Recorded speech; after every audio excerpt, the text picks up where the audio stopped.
Welcome once again to that must-see YT show of shows, Pigskin, Facts, History, and News. I am your host of hosts, Fred Watson Jr. Week number 11 in the NFL has come and gone. And before we get started, this is your first time. Thank you for watching. Welcome. Scroll down at the bottom, hit that red button that says subscribe. If you have any thoughts, comments, ideas, or anything you want to share, scroll to the bottom in the comment section. Would love to hear from you. Those of you that have been faithful watchers, thank you so very much. Much love to you. Skins Nation, hail to the Redskins. Before we get on to the game, talk about the game yesterday, we just want to go over some facts from the last segment, as I promised. And we're going to get into it. Hope you had a decent weekend besides the game. Hope you're having a good day. Start off a new week. Okay, here we go. 3 questions. How many quarters have the current 2019 Washington Redskins gone without scoring a touchdown, excuse me. How many quarters have the current 2019 Washington Redskins gone without scoring a touchdown? Answer, 16. They finally scored 2 touchdowns in yesterday's game in the fourth quarter. Took them long enough, but they did. They scored. They broke that string. Number 2, before the Super Bowl era, how many championships have the Redskins won? Before the Super Bowl era, how many championships have the Redskins won? Answer, 2. And including the Super Bowls, 5 altogether. But before the Super Bowl era, they won 2 championships. I believe one in the 1930s and one in the 1940s, if I'm not mistaken. I had to go back and research that one for you. And finally, number 3, the NFC divisional game played January 1st, 1984. This is a fill in the blank. The Redskins beat the Los Angeles Rams blank to blank. In other words, what was the score? That question again, January 1st, 1984. NFC divisional playoff game. The Redskins beat the Rams blank to blank. Answer, the Redskins beat the Rams 51-7. They annihilated them, thrashed them, skull drug them, punked them, whooped them, killed them, crushed them, stomped them. 51-7.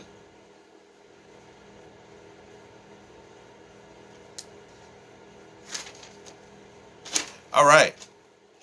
Yesterday, the Redskins did not win.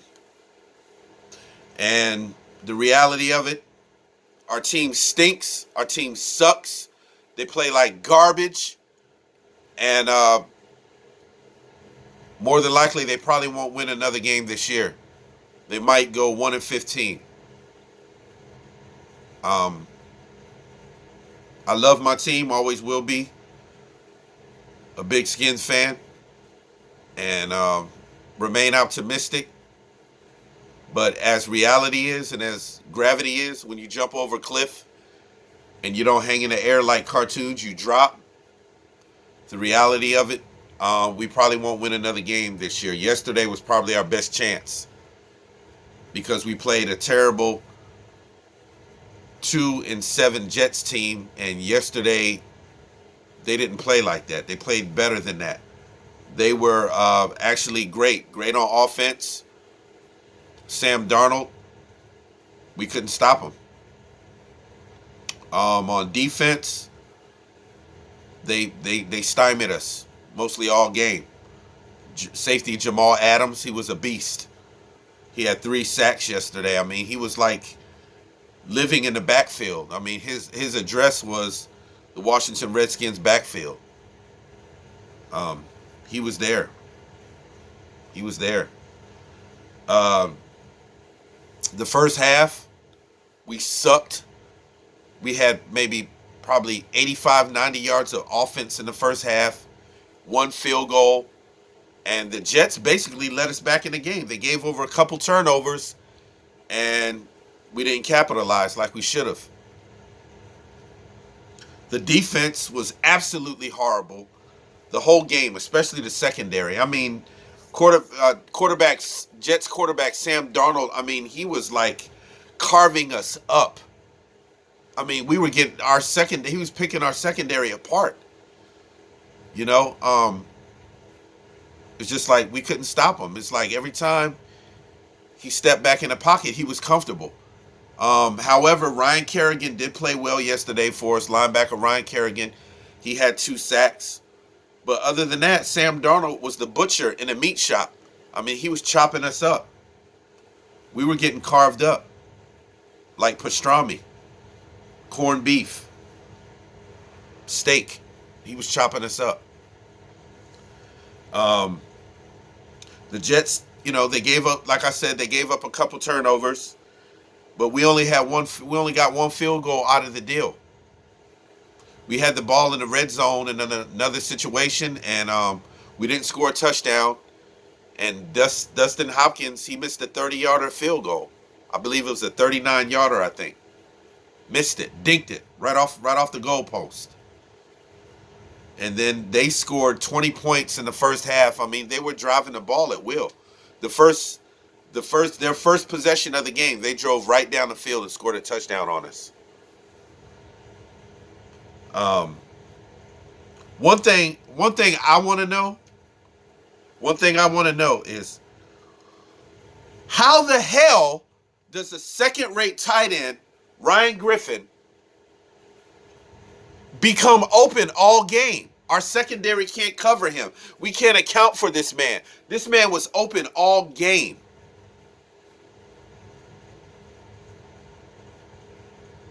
I mean, man, this guy was like, every time Darnold threw the ball to him, this guy would not only catch the ball, but he would gain at least 10, 15 yards after the catch. Where the hell was the secondary? In the stands getting popcorn and hot dogs? I mean, where were y'all? I mean, this guy was playing like Gronk. You would think Gronk came out of retirement and snuck in a Jets uniform. Because it was almost like he was playing like him yesterday.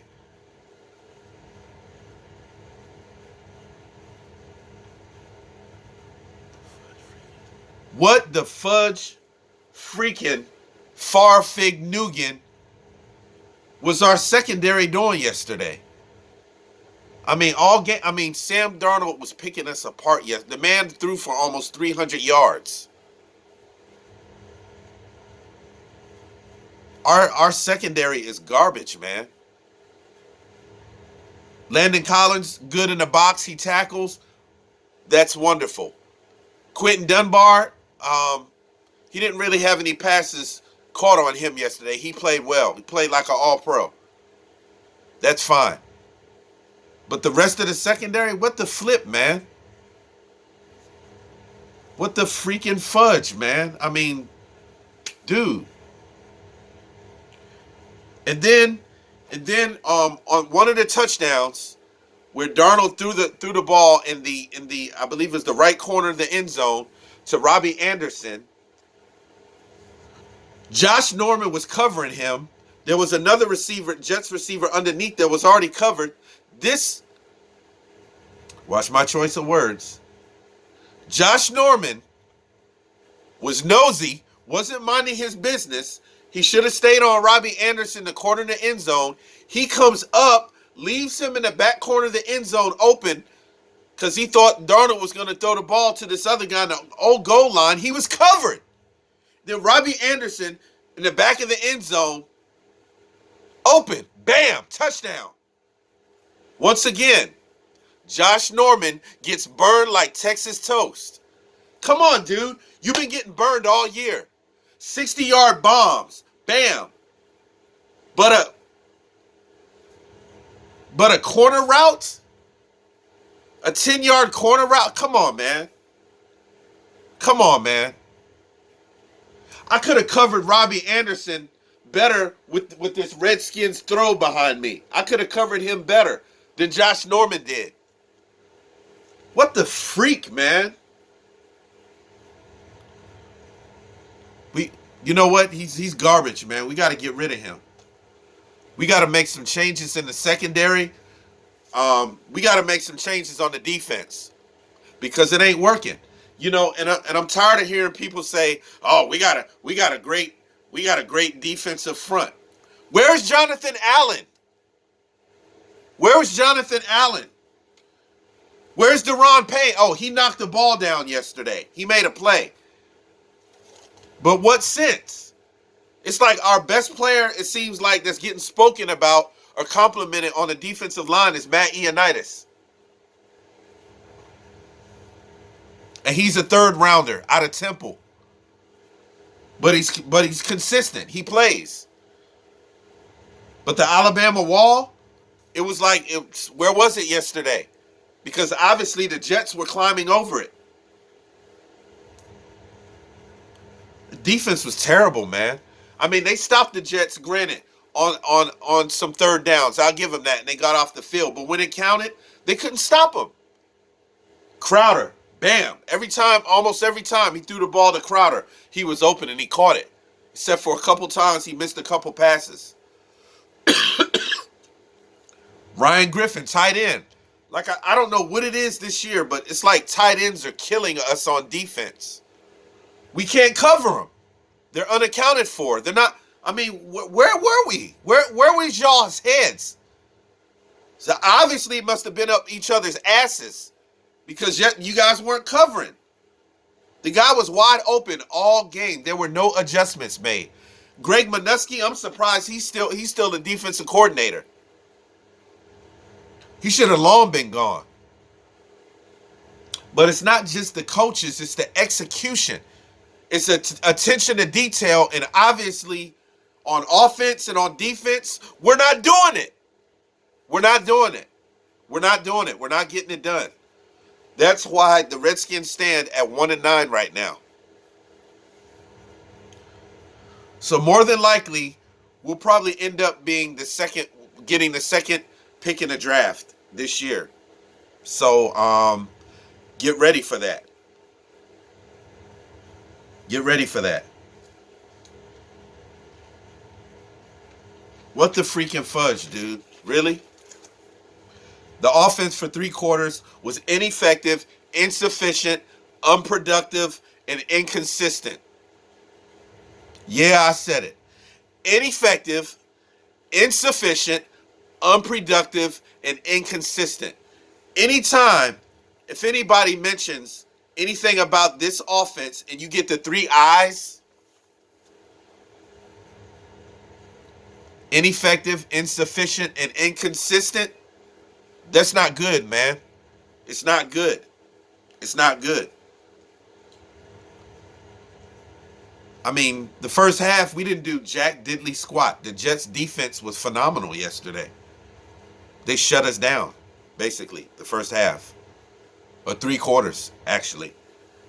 And it pisses me off when the coach sits behind the pulpit and says the same freaking thing every week. Well, we didn't play well, and we're just going to have to go back and look at the film and try to fix it. Fix what? Fix what? It's our offense is broken. What different can we do? Our offensive line sucks. They have protect our quarterback. Our quarterback's so uncomfortable in the pocket. He doesn't stay in a clean pocket. He jumps out of the pocket and gets sacked a lot. I mean, excuse me for being hyper. I'm just a passionate Redskins fan, and I really want my team to win. And I hate seeing my team lose. I do, straight up. It's a lot of things that need to be fixed. We got players that need to be gotten rid of. You know, we got a lot of players that don't even belong in the team right now. I mean, they need to go. They suck. Garbage. Um, we have a young team, and we have talent here and there, sprinkles of it, like Mrs. Dash. But as a whole, we're not a talented team. We're not a talented team.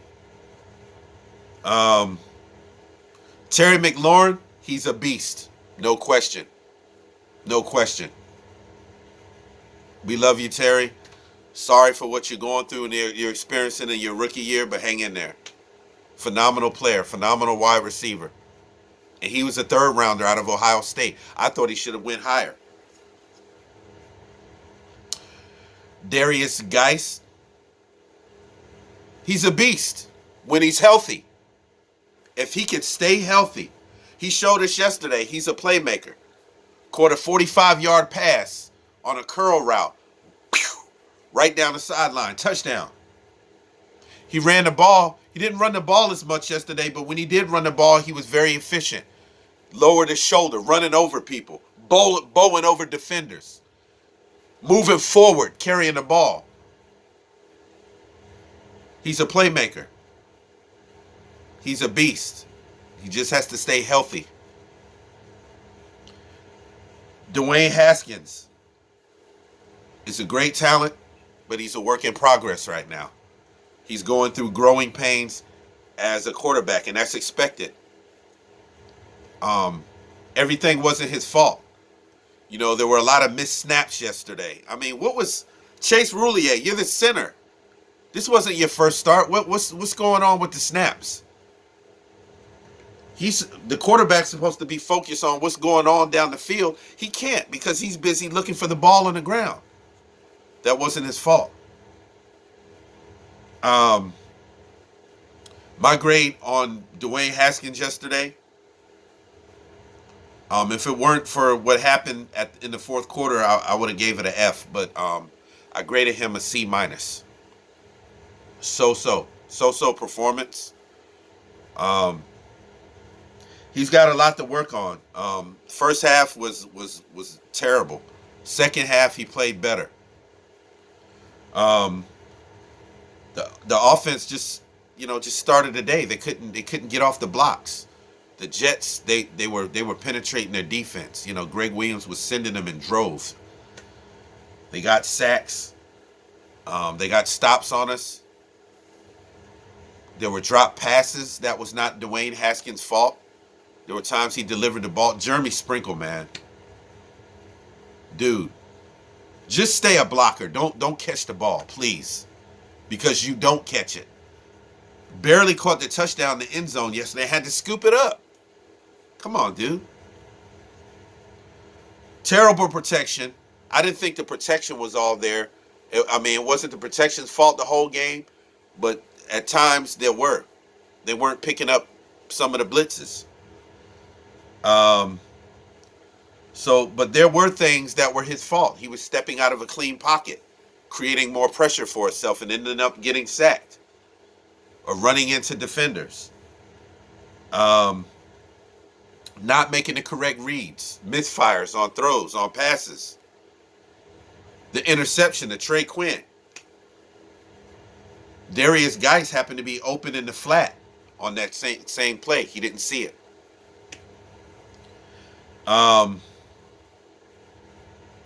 He had flashes of greatness yesterday, like the bomb, the beautiful 67-yard pass where he stepped up in the pocket, squared his hips, bam, fired downhill. He's got a cannon of an arm.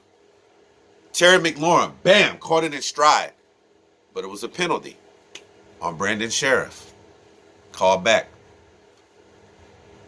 Had another flash of brilliance on the 2-point conversion. The rush came, he escaped the blitz, turned his shoulder, squared up, bam. Fired a biscuit right to Trey Quinn. Perfect. 2-point conversion. Another time, stepped up in the pocket, bam, fired downfield, to Kelvin Harmon, about a 20-yard pass. He caught it at midfield. Beautiful pass. Perfect strike.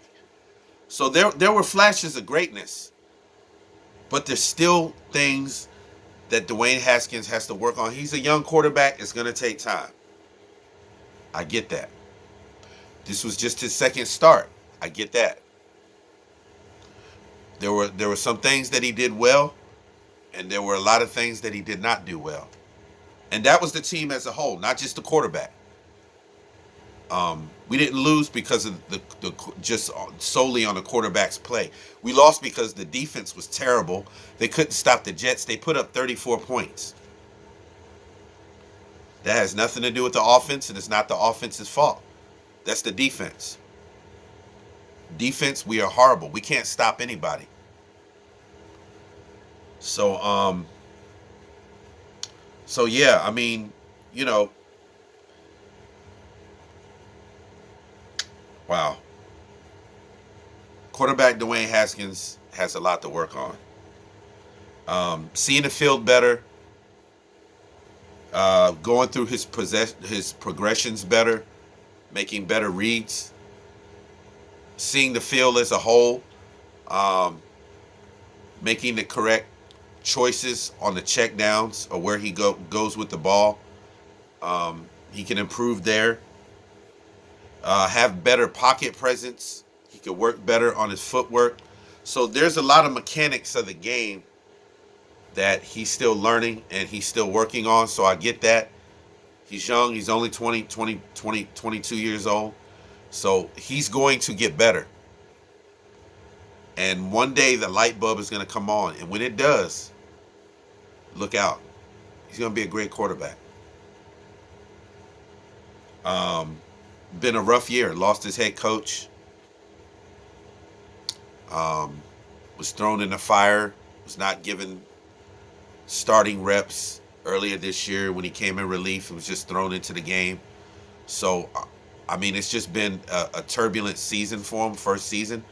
But it's a learning experience, and he will grow, and he will become better because of the adversity that he's facing now. And I'm sure in the offseason there's going to be a lot of changes that are going to be made as far as this team is concerned. There's going to be a lot of changes.